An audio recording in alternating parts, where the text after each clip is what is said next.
we're going to talk about a subject, how foods change your appearance, which I'll say some things that will make me unpopular. But knowledge is power. Here's the facts, deal with them. And knowledge is power. Just go to that place. Okay, so you absolutely are what you eat on a variety of levels. So let's just start from the skin. Look, people have food allergies, okay? And so when you have food allergies, that makes people have enlarged pores, that makes them inflamed, that ages them more, that causes rosacea, it can cause pimples.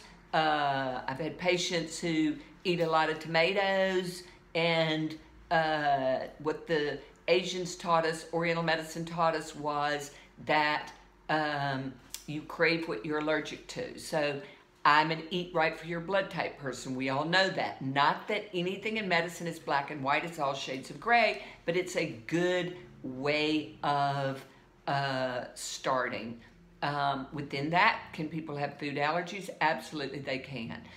People who have gas, bloating after they eat, if your food sits in your stomach after you eat, you feel like it doesn't digest, you feel like you ate too much even if you really didn't eat too much. We're going to talk about that as well. Those people need optimized HCl. There's a reason the things that are on the website are on the website, and particularly A blood type, historically, genetically, lacks hydrochloric acid in their stomach. They are also generally low thyroid as they go down the path of life, but everybody, as we go down the path of life, we're old computers. Our stomach doesn't make as much hydrochloric acid. Our stomach's meant to be a vat of hydrochloric acid because hydrochloric acid is what kills bacteria, viruses, and fungus because food's not sterile. And so, when in doubt, optimize HCl, especially if you get gas and bloating right after you eat. If you're constipated, it's often the cause. The other thing, optimize probiotics. There's a huge science of probiotics now. These probiotics are some of the strongest on the market. They're nitrogen sealed, so it's as if they were made today when you put them in your mouth. So that's part of why they're so strong. Never mind the ingredients, because everything, as you know, is about the ingredients.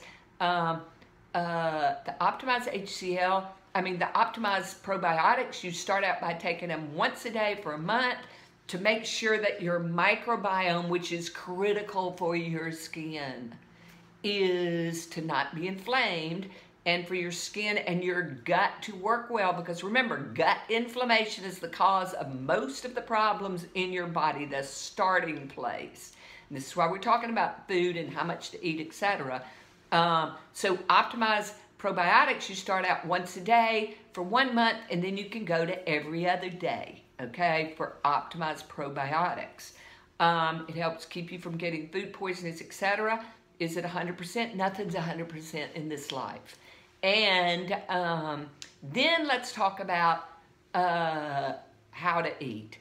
Look, at the end of the day, green, and more green, the more green, the better. But some greens are not good for everybody. For instance, A blood type does not like hummus, does not like some of the beans, etc. So you have to look on the web, on the internet for Eat Right for Your blood type. Look at what greens your body doesn't like. I'm an O blood type, and I don't like mustard greens, for instance, okay? Well, I don't quite like them anyway, but B blood type doesn't like chicken, etc. So it's also, and this is critical, I see a lot of people increasingly, it's an epidemic in today's world, because if mothers gain too much weight when they're pregnant, the babies get more fat deposited into them, and then if the mothers feed the babies too much, or even too much for them, they then are more likely to struggle with their weight forever, okay? Metabolic syndrome is something where people struggle more so with their weight. They can be thin until they get to be into their 20s, etc. Their hormones start to change, and they start struggling terribly with their weight. Those people are made for intermittent fasting. If you're not hungry, you shouldn't eat. Food, I know people use to comfort themselves, but it is not often your friend. Food can often be, not that I want to make people be afraid of food, but food can often be something that's sabotaging you. So I always talk with patients about what do they eat for breakfast, etc. If you're not hungry, don't eat breakfast. Okay, the old myth about you should eat breakfast does not apply to everybody. If you're not hungry, don't eat. Okay, definitely in the middle of that day, you should eat, if you can, a big salad. The more raw greens, the better. Even raw little broccoli flowerets. Broccoli's good for everybody. The darker the greens, the more purple the greens, the better. Garlic, onions, those things are really good for you. Olive oil, is that carbs? Yes, but it's a healthier carb. Some people don't do well with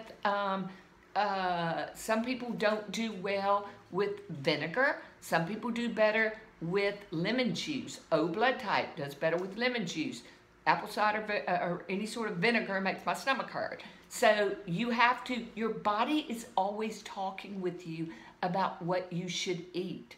Now, as you get later in the day, the Europeans taught us this from the 1800s, that later in the day, you should eat less. That's often not the way it is, and I know socializing is a good thing, but later in the day is where it is better to eat earlier so that, number one, you can digest, and so that you don't have this big burden of sugar and carbs and meats that have to be digested if you're eating meat or whatever you're eating, because a lot of times I find that my vegan vegetarians are eating a load of carbs and sweets that they don't even know they're eating. And what happens is when you go to bed with having eaten, and look, I'm from the South, we don't believe in deprivation, but we believe in moderation if we want to be healthy. So remember that alcohol is sugar. So you really shouldn't have those desserts and things, because if you have a glass of wine, cocktails usually have less. If they're not, they don't have any sweets in them, no sweet mixers. But with wine, I teach people that the less the alcohol, and you should read on the side of the labels. Remember, read the labels on everything you're putting in and on your body. But the less alcohol comes out of the ground at 11.5%. Once it gets up to 12.5%, 13%, they get a 1% margin of error. And so that alcohol changes to sugar, sugar changes to fat, and cholesterol or triglycerides going in your liver. All night long you're sleeping, it's making your cholesterol and your sugar high. You don't sleep as well. It's also aging you. Your skin does not like a bunch of sugars circulating around, and it binds to the collagen, it causes wrinkling. But it's also putting on weight, and it's increasing your cholesterol, and depending on your genetics, could be increasing your triglycerides, which is worse. So eating earlier is better, being aware of what you're putting in your mouth. Look, I've got people who say to me, I eat at 10, I don't eat breakfast, but then at 10, 12, 2, 4, then I'm having popcorn. All that sort of thing are carbs. So what I say to them is, look, although it's certainly not as satisfying often, but celery, when you eat it, your body has to use more energy to digest it than it does the calories that it provides. And you can get pesto and put on it. If you're good with hummus, it's a better choice. So it's about knowledge is power, better choices. Your skin loves green, and it's anti-inflammatory, and it alkalinizes your tissues. It helps with anti-cancer. Raising your sugar, carbs, those things, and knowing which carbs are better than others. Wild rice, brown rice, quinoa, the darker the quinoa, the better. Those things are better choices, but less is more. So absolutely, in every way, food impacts your appearance, whether it be aging, whether it inflames you and it's helping to make your hair fall out, whether it's inflaming your joints, whether it's dissolving your bones because it's inflaming you.